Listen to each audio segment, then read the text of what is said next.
apologize. So this is part 2 of the suspicious Yes. death of Mr. Charles Weirdly Morgan. enough, happening on like halfway through the case. Uh, So yeah, you have to watch the first video to see what was going on and come into the second one. Yes. So yes, so so there was gunpowder residue on Chuck's left hand, indicating he had fired the gun recently. Though excuse me, sorry. it's not necessarily the gun used in his death. Yeah, because when you were talking about it, did you see what I was doing?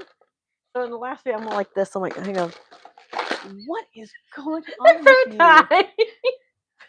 No, they said the top of the head. The top of the head, like right here, because the bullet went down into his soft palate behind his teeth. So he had to. So he had to do it left-handed. Yeah, he would have had to do it. If it was, if he did it himself, which we're gonna discuss, is I weird. can't.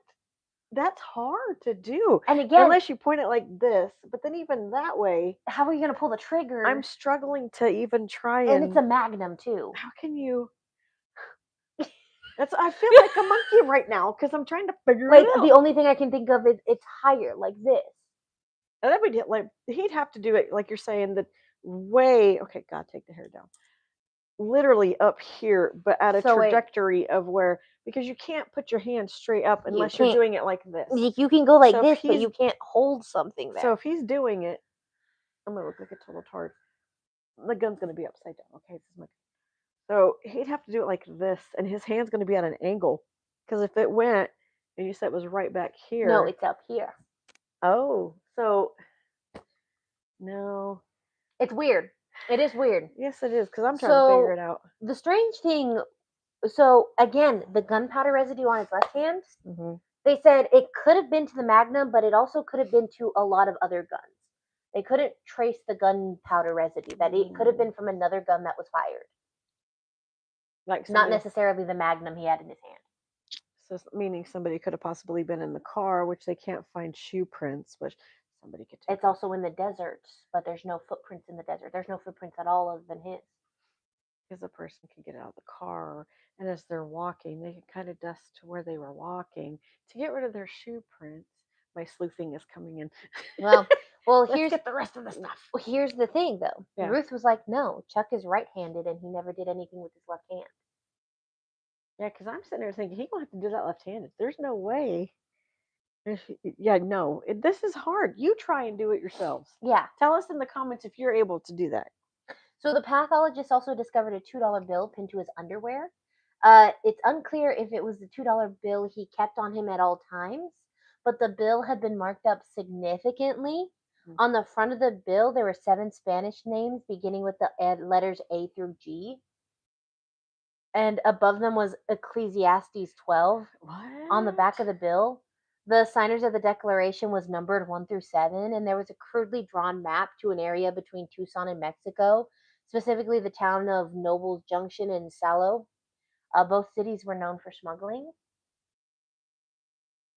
Okay, so were they ratting him out? Were they giving information to catch the people that were smuggling? Now, they found all this weird stuff, right? Yeah. But it got even stranger. The pathologist couldn't determine whether his death was a murder or a suicide. Who does that remind you of? Yeah, that's true. Miss Cindy James. Yep, because hers was the same thing. So law enforcement pursued it like it could be either.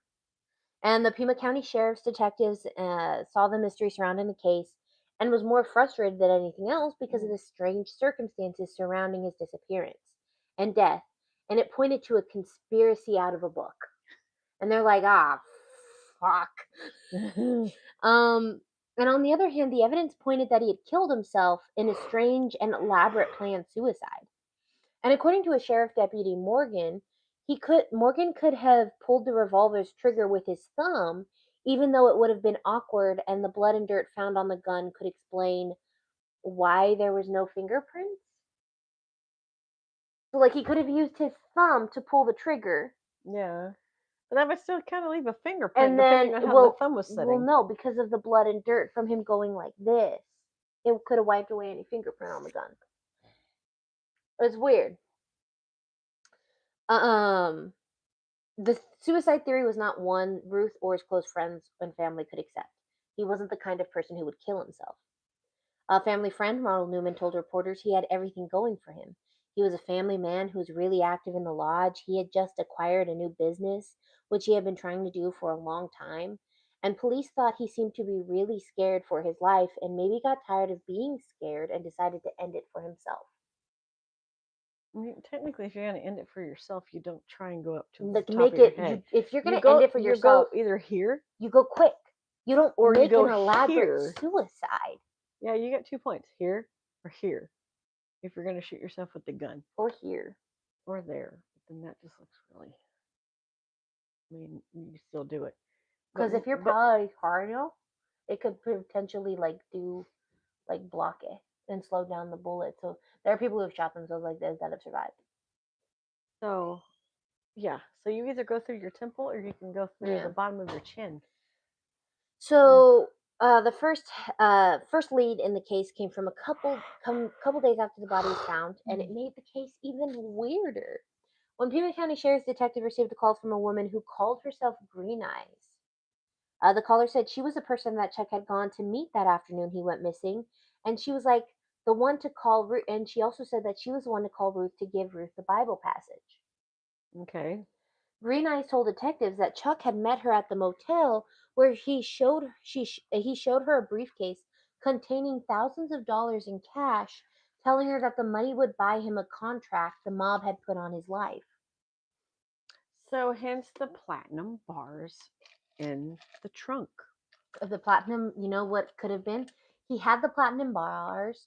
Another cartel or gang heard that he had the bars, kidnapped him, took the platinum bars, and then the mob's like, "You lost our platinum bars," and decided to put a hit on him. Who knows? Because mafia's good at that. Now, the story was unusual, and they thought it might have been a prank call, except she knew about his personal life to the point that Chief Deputy Sheriff Clarence Dubnick believed her to be credible. He told reporters this proved he was not missing, and because Greeneyes had explained they met a month before his death and she had been seeing him socially from time to time. She said she had seen him 4 times since he had been missing from his home, and she had visited him at the Easy 8 motel. So police followed the tip and they confirmed he had been staying at the Easy 8 motel the whole entire time he was missing. Okay, and how does Wifey Poo feel about this? That he's secretly meeting this woman? Yeah. Affair? That briefcase that supposedly had a shit ton of money, it was found, but it held business cards instead. That's okay. The call from Green Eyes was confirmed when her husband supposedly called, and he said the Morgan and his associates were involved in buying gold bars and gold coins in Mexico. And the man never answered any more questions, and they were never able to identify the caller. Okay, this is a very weird. This is weirder than Cindy James. This is what Cindy James wanted to be. Yeah, it's because hers, you seriously thought somebody was literally coming after her. This one, it just makes no sense. It is really a mysterious death. It is like gonna be, you know what? In the next video, I'm still gonna be thinking about it. You're like, what the heck, my guy? I mean, yeah, because if you get to go back and watch the one of Cindy James, you'll understand what we mean. Because literally in hers, it's kind of like this to a point, but she literally thought somebody was after her until we figured out at the end that she did it to herself. Spoiler alert. But hers is kind of similar in a way of she wasn't kidnapped though. No, she didn't. No. Well, again, her death is weird. Some people still believe she was murdered. And whoever had murdered her just murdered her with sleeping pills. Yeah, and so but there are other people who believe that she killed herself, and then staged a whole entire elaborate mystery around it. So it's like, and with this one, I wonder. There's a lot of things that are hopping around for him. Is what. It's not consistent. I wonder if he ever knew about the case of Cindy James, because the death of Cindy James is a well-known true crime thing that people still debate to this day. Yeah. And I wonder if he heard that case and if he did want to do a suicide. Because I think what if it was started in the 70s that if you commit suicide then your life insurance policies don't get Yeah. sent out? Yeah, because they're gonna have to investigate it. Exactly. So I wonder if maybe he took a page out of her book. It was like, if I make this an elaborate mystery that they cannot rule death, suicide, or murder, then my family will still get the life insurance policy. Huh. I don't know. That's my theory. That if he Charles, did, you're confusing. yeah. So going through his personal papers and records, because he kept detailed records, Okay. detectives discovered he was a collector. He kept everything in detailed notes, right? Hmm. He had been keeping notes on prominent people in Tucson, as well as detailed notes on his alleged gold and land deals. Okay. He was keeping record of it. They seemed to corroborate what Chuck had told Ruth about being targeted, about what he knew about prominent people, but that didn't seem to be connected to anything in particular. Okay. And the notes about the gold and land deals were significant. A few weeks after Chuck's death, police got informed by U.S. Customs Service that an investigation started in 1973 where they received a tip where Chuck was involved in a scam to sell non existent gold. They weren't able to find anything, so there were no federal indictments, and the U.S. Attorney Office decided not to pursue the case. Mm. And according to them as well, he had been contacting a lot of people about buying and selling millions of ounces of pure, almost pure gold.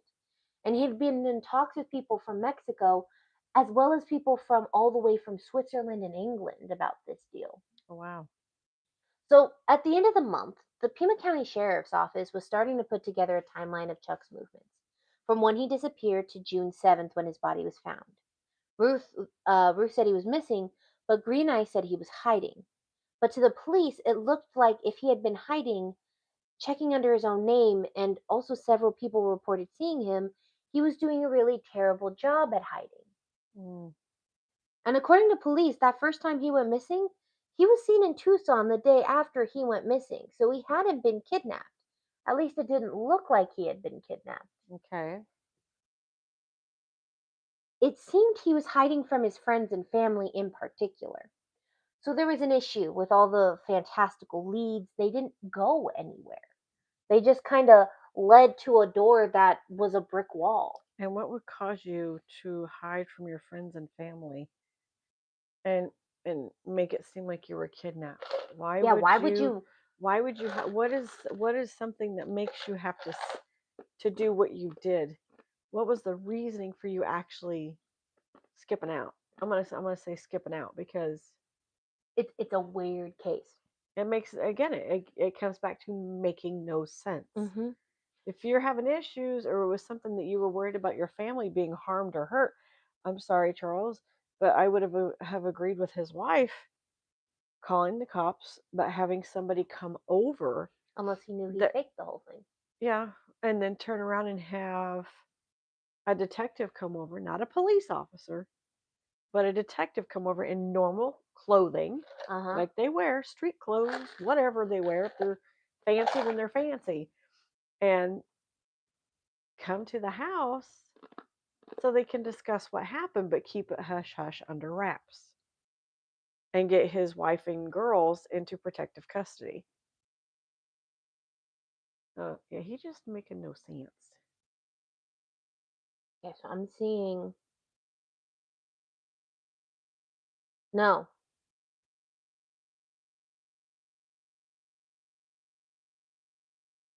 So I was looking up, is there anything that can coat the throat that does what he says? And there's nothing that coats the throat and does what he says. Unless What about if it's a top secret CIA thing we don't know about. what if it's a seasoning? How about a seasoning that can coat your throat where you're not able to do anything? Gonna close the things blinds back here. That would make it hard for you to talk.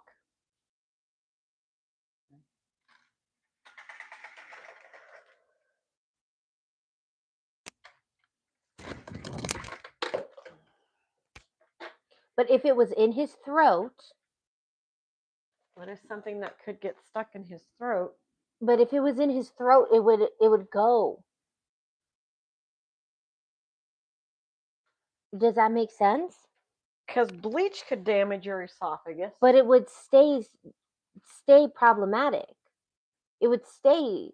And you'd have very bad scarring. Exactly. If it was something like that, you got bleach.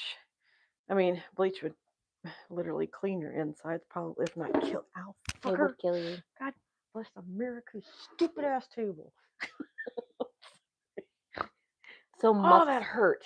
Muscle relaxants. Good God, that hurt. Botox. Why would you put Botox in your throat? A sedative and central nervous depressants. Ow. But it's only for a short period of time, not for like a week. Huh. Charles. You're confusing a lot of us. What did you do, my guy? The police they would chase a lead and then they would get some. They would chase the politicians. He has a bunch of information on politicians and it would go nowhere. He would chase the gold bars. Nowhere. Like it seemed like it was going nowhere. Apparently. And as far as anyone could tell, when looking at this case, his weird behavior began after he was fired from Western Title. And then set out to purchase a majority share in the statewide escrow service. That led him to Bonanco, where he secured a loan, but that led him to being pressured to testify, and the testimony was never released. But the evidence indicates several instances of fraud on 3 Banco board members who were trying to buy a majority stake in the bank. And because this case involved Chuck's former employer, Western Title, as well, and one of the board members was representing Chuck in the purchase of the statewide escrow, his testimony was a big part of the deal. Okay. So the death of Chuck Morgan was a case shrouded by mystery, and police felt they were drawing closer to a possible explanation that he had taken his own life. By the end of June, there was a number of factors that were causing the sheriff department to think it was suicide. The location was one, because it was public and not where you would dump a body if you're trying to hide it. They also said that if he was murdered because of a land or money laundering, the papers in his car would be messed with. He was also known to work himself hard, so they thought he just worked himself into a mental breakdown. Okay. Several colleagues and friends said he struggled with social relationships and was an insecure man who needed approval of others more than most. Okay. Apparently, Chuck would make a crisis. Apparently, Chuck was also the type to make a crisis and then solve it. So he would try to do his own investigative work. No, like he would make a financial crisis. Oh, okay. And then he would fix the financial crisis he caused. Oh, wow. And according to Pat Baldwin, who took over Chuck's position statewide, after he died, the entire board of directors resigned. So before he died and he bought that statewide escrow, when the entire board of directors found out he was buying the firm, they all resigned. Oh, wow. Because he was known to make these decisions. Huh. That would screw them financially, and then he would fix it. Oh, wow. Yeah. So with no evidence proving it was murder, the sheriff department announced, so they started to believe that he had made a financial problem for himself, and he realized he couldn't fix it. And it caused him to go nuts. Yeah. So, with no evidence proving it was murder, the sheriff's department announced on August 10th that his death had been ruled a suicide. In his statement to the press, the Sheriff Sergeant Joe Jett, "We have found no evidence that anyone took part of his death, but he himself." Then he went on to say that the fingerprints and footprints were all his. There was no sign of a fight. The bullet had killed him was from his own gun, and there was gunpowder residue on his left hand. He was in deep financial trouble at the time of his death. Records show he had cash assets of $400 and more than $40,000 in debts, including a third mortgage on the house. Oh, I bet that made the wife happy. The decision surprised Ruth and the closest of the family because they were like, no, he was murdered. And remember, those close to Cindy also said the same thing. Yeah. Ruth told Unsolved Mysteries in 1990 there was no way he could have committed suicide. And if he had contemplated it, He would have left letters for his girls and me. I could see for the girls, but maybe not for her. Journalist Don Devereaux seemingly agreed, saying, "I've never heard of a man wearing a bulletproof vest and taking himself out in the desert wearing the bulletproof vest and then shooting himself." Ruth passed after battling cancer in 2006, but her children say she firmly believed that Chuck was murdered. Their daughter Megan told reporters in 2011, "My father had a lot of info about people here in Tucson that could have been very detrimental.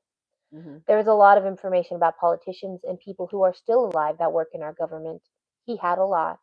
He had information and they wanted to silence him." So after the 1990 segment of Unsolved Mysteries, there was a lot of calls, and one in particular was an anonymous call that pointed to a hitman that was then living in Wilkes-Barre, Scranton, who may have allegedly briefly gone to Arizona to carry out a murder contract. According to the caller, the hitman shot a Tucson businessman in the head in 1977 because he knew too much, and then went back to Pennsylvania loaded with money. Uh-huh. Now, a second airing of Unsolved Mysteries a few months later generated more calls that went to the sheriff's department and generated a new suspect. According to Sergeant Dave Thomas, the county sheriff police interviewed one former resident of Wilkes-Barre, but not releasing his name for legal reasons. He noted the case was never closed and police were still following up on leads. But he added, "But in the absence of any further witnesses, we probably won't be able to go any further than this." The case died down for a long time until 35 years later, when this is when I will say, heads up, this is when Tucson PD drops the fucking bag. How this is the stupidest thing I ever wrote in my life, and I've written a lot of stupid fucking things. Doug Johnston, 35 years later, when a Tucson computer technician, Doug Johnston, was found dead in his car from a gunshot wound to the head. Police were not able to find the gun, but still cited it as suicide because of his mounting debt. Wow. Tell me, how can a gun get legs and walk away from a scene of a crime? He killed himself by shooting himself, and the gun's not there? Who took the gun? The desert idiot. A coyote took it. Unless there was evidence that somebody found this dead man's body, took the gun from him, and just left. Mm-hmm. That does not make sense. Mm-mm. Also, he killed himself in his car. Yeah. Men are not known, by the way, men are not known to kill themselves in an area that is easily cleanable. Hence why they mostly die by gunshot wounds and messy things. You know. Yeah. But really? In a car? Doesn't make sense. And they cited because of his mounting debt. Of course, you have mounting debt, you kill yourself, that's the reason why you did it. According to Devereaux, he believes it was a mistaken hit that was meant to be taken out on him. Apparently, the two drove very similar cars. They looked very similar to each other, and it was the reason he believed the hit was put on him was to get him to stop looking at Chuck's case. So he said, "I'm not here to say for certain that the bullet was meant for me, nor do I know if there is a contract out on me, but I do know that I'm concerned they'll come around again and make it look like an accident." Huh. And that's the case of the suspicious death of Charles Morgan. What do you think? I think it's very hard for somebody to shoot themselves from the top of the head. I really do. And I mean, I could be wrong. He could have been ambidextrous and able But even to do his it wife that way. said he was Only right-handed. He could say that he's right-handed. I'm ambidextrous. Like apparently he was a secret treasury agent for 2 to 3 years. That I think they gave him.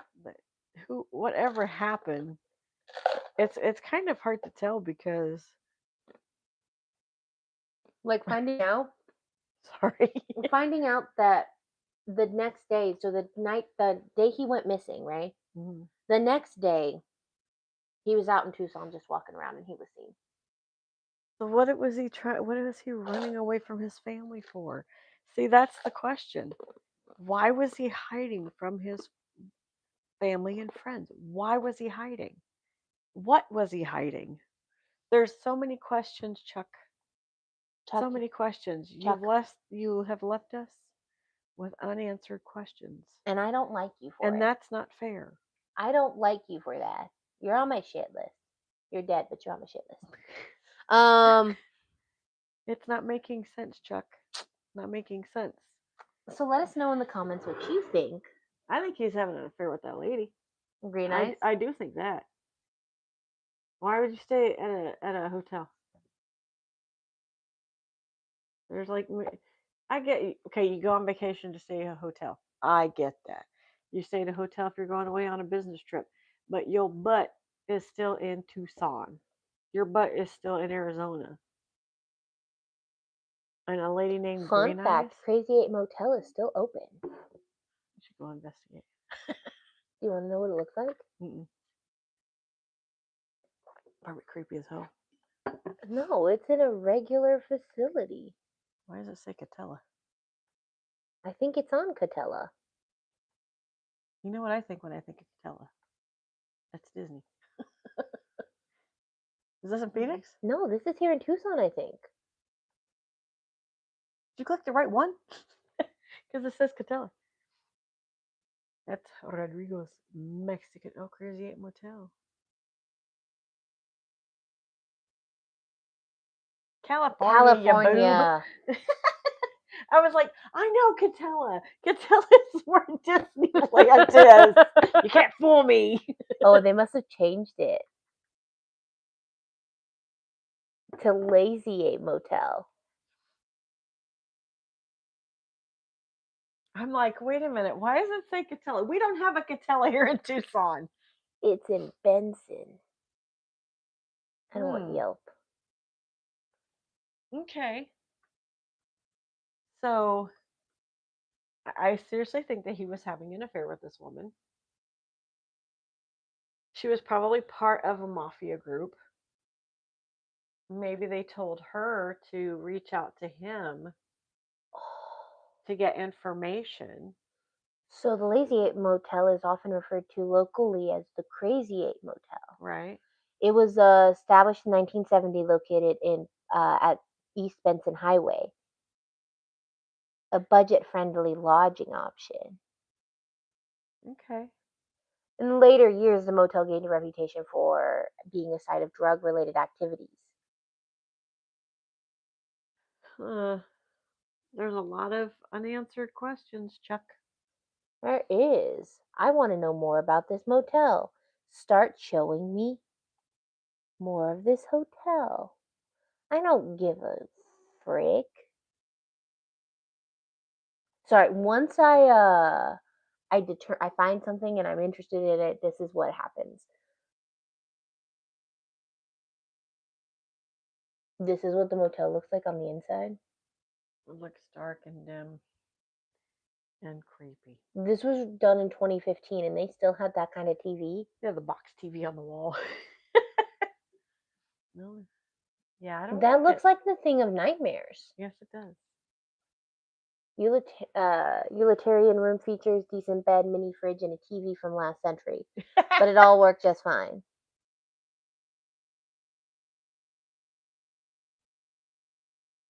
Lazy 8, kicking it old school with push button phone and actual key. Oh, jeez. Damn. It's old school. It's old. It's very old. Very interesting. Huh? And that's all the photos. No, let me see if I can find more. That room, I don't want that room.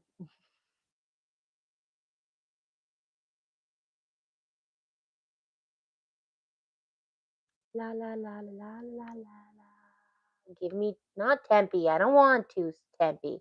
I want Tucson. There we go.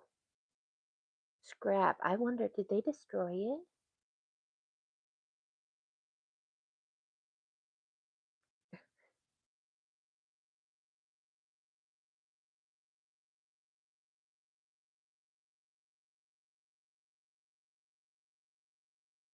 Oh, you can still rent.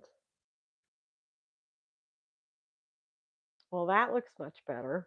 Yeah, they've done some renovations. They've done renovations to it compared to what it was beforehand.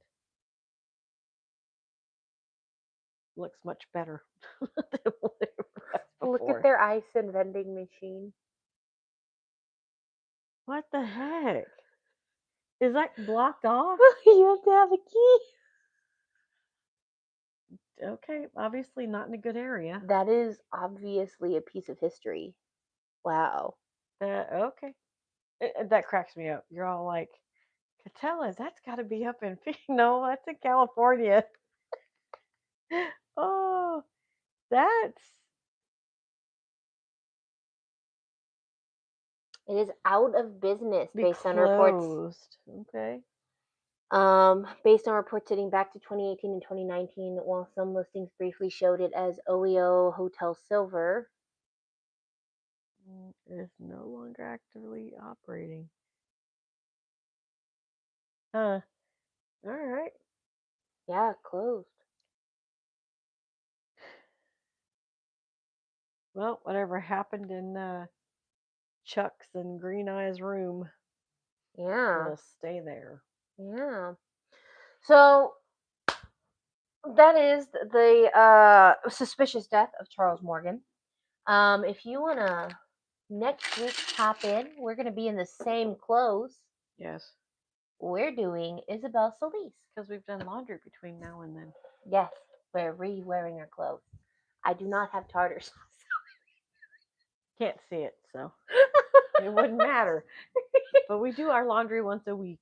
Yes. Don't judge us if we wear the same clothes. Yeah. So we will. We listen and we don't judge. We listen and we do judge. She does. I sometimes do quietly. I sometimes cannot keep the judging off my face. She has resting judge face. I do. Judge face. I do. Yep. I do. Sometimes There are some judge face. people. But our next case and our last case in our Tucson series is Isabel Solis. Many of you know her. I know of her case because I remember hearing about her case when I was a kid. Yeah. It's going to be an interesting case. It's going to be a great case because there are actually recent developments to the case. Oh, okay. This case happened in 2005. Well, no, like 2012. Case happened in 2012, and there are recent developments as of 2020 something. Huh. So, yeah. Okay. Bye, guys.